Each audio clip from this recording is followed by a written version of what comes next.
This video will look at updating your website announcements. So to start off, open up your site manager and launch your home page for editing. So our announcements section is going to be scroll down to section E. So you'll see section E, and you should have this app that has the little megaphone, news and announcements. And so just like other apps, you can click the plus sign to add a new announcement, or you can click the pencil icon to edit something that already exists. So for right now, we'll do the plus sign to add a new announcement, and you'll see that opens up over here on the right. And I'm going to click that purple arrow to expand my view so I can see a little bit better. So the first thing you'll want to include is a title. So you type something in here.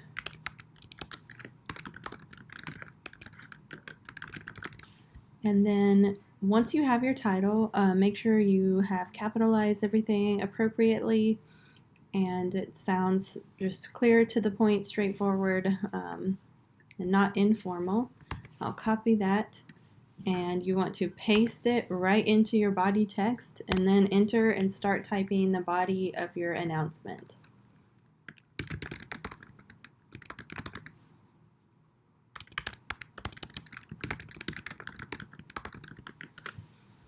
Alright, so these announcements can be long or short. Really should not be more than 1 or 2 sentences for the most part. These are quick little things telling about stuff that's coming up or happening at your school. And we'll talk through a few guidelines for this in a minute, but for now, just to look at the formatting. So I know we have the title up here in the title. That doesn't show up everywhere, so you also will always put it in the body of your announcement. And as far as the formatting, you will want to bold that title, and you will not bold anything else within the body. So I don't want to come down here and say, oh, this is really exciting, I want to bold that for emphasis. Because of how our template is set up, that will not work. So do not bold anything except for the top title. If you do have, for some reason, like a set of subtitles that you need to use, so for example, if I was listing multiple schools or multiple dates with information underneath each of them, you can highlight what you need as the subtitle, and you have this headings drop down, and you want to use a subtitle, which is H2. And so I know right in this view it makes it look like that top thing is going to be smaller than this, but trust me on this, you only bold that, it will automatically format it to how it needs to be. So I'm going to go ahead and delete that because we don't need it here. A few things similar to what we've looked at before. If I want to upload a document, I can do that by clicking Insert File. Likewise, you can insert a link. And so let's talk about a couple of things you might link to from your website. So I'm going to go back home. I think we're on Alexander here. And if I had, for example, an event coming up and I wanted to post an announcement about it, I can come onto my event page. So I just clicked on the link from upcoming events, and here's a little bit more information, contact info. If we had a flyer, we could have posted that here with the calendar event. So that link right there is something I could grab and link to, click here for more information, or that type of thing. So be thinking about if there's something on your site you want to link to for more information, rather than feeling that you need to type everything in on the announcement. I do want to talk about calendars real quick.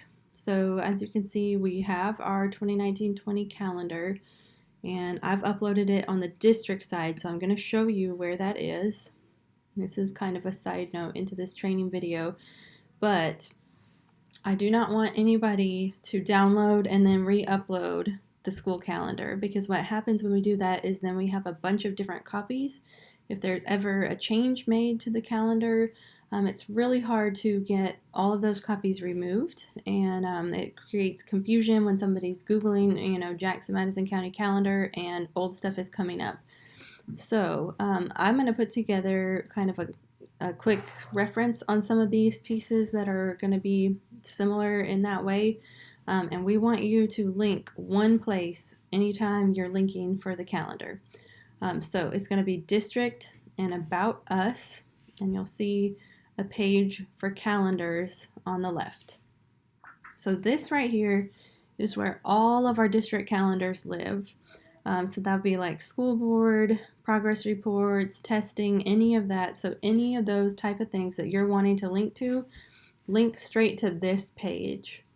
And so I know it's tempting to open this and download it and upload it on your announcement, but like I said, we want to avoid that because it makes it a real headache on the back end for us to clean anything up if there are changes, or even just once it's outdated at the end of the year. But if you link straight to this page, then whenever there's changes or anything happens even in a coming year, it will still bring you to the most up-to-date information. So even if I had to delete this and re-add a new link, by linking to this page, you're still linking to the most up-to-date information, and we will never have a broken link. So I'm going to copy this, and I'm going to change this wording a little bit. So click here, I'm going to add that link, and I'm doing web address and opening in a new, in the same window since it is part of our district site. So I'll click insert link. So that is pretty much ready. It's short and sweet, nothing wrong with that. A few things to watch out for. Make sure you don't accidentally have extra space down here. You always, you can highlight and kind of tell, but if you have extra entered space and you don't realize it and you post, it will create spacing issues. A couple other things: do not change the text color in here. You can add links if you need to, but other than that, do not change the formatting or the size, or like we talked about, the bold on any of this. So bold the title. You should pretty much have text here, and that's it. I would say about 90% of these you do not need any sort of photo or graphic with it. This just isn't the platform for that. Of course, we want you to advertise stuff with graphics and photos, but that belongs on maybe Facebook, Twitter, on your app, on your website, just like in the news section. Just really not much on the announcements, and I'll show the reasoning for that in a minute. But if you do have a little graphic, I would say no wider than 200 pixels, and go ahead and center it. And likewise, again, just make sure you have no spaces at the end. So I'm not going to go through adding an image here. If you do add one, make sure no wider than 200 pixels, and you do need the alt text. Okay, I think that's it as far as the body. We'll scroll down a little bit, and the next thing you have is your display duration. And so you can leave the start date blank if you want it to post right away, but I would always recommend adding an end date. So, for example, if you are posting an announcement about an event coming up, on February 15th, then you want your announcement to end February 15th, and that way you don't even have to think about it. You're never going to have that outdated announcement on your site, because on the end date you set of February 15th, it will just disappear from your site. And so one thing I like to do, it just makes it kind of easier for me, is if the event's that day, you can choose either the end time that correlates with the event, or sometimes I'll just scroll and do like 10 or 11 p.m. That way I know it will be up there through the event, but it kind of takes less thought. I just know that evening I want it to turn off. You can always leave the time blank and just do the date as well. Likewise for the start date, if you want to, like I said, if you want to post it right away, you can leave that blank. But if you're maybe typing in information ahead of time and you want this to activate later, I could choose the 31st, and it would only show up on my live page on the 31st. And so we'll talk about a couple reasons for doing this. It really is a good tool because it lets you plan out ahead of time what you want to show up on your site. And what that can let you do is plan it out so that you always have 2 or 3 announcements cycling, and you never have outdated content, but it's changing periodically without you having to log in and manually, make a change every time. So you could sit down really at the beginning of the semester and put in, announcements to last for the next couple months, and just activate and deactivate at certain times, kind of depending on how far out your school, plans and schedule stuff. So in the step sheet that I sent, I did put a little bit more information about that, and we're going to go ahead and save to activate this one and take a look. So I'll click save, little thing pops up saying success, you've added your announcement. I'm going to go back to the home page. That was Alexander, right? And you can see my announcement right there.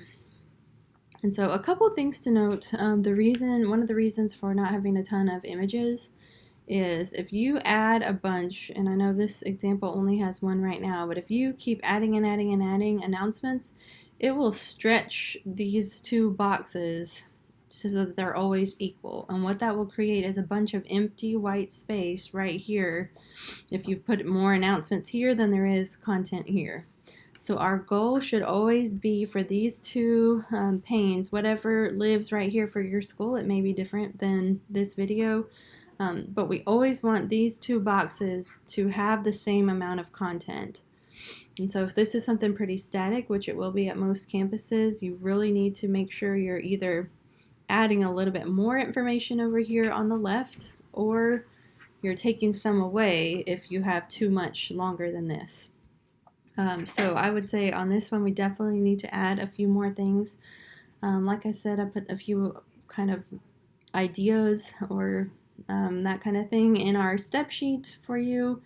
But really, you could just add a couple more sentences, and then probably 2 more announcements here would fill up the space. But as you can see, you have right here the title in yellow. It will automatically do that once you've hit bold. And that's kind of the basics of adding your announcement. I'm flipping through my notes here to make sure I didn't leave anything out.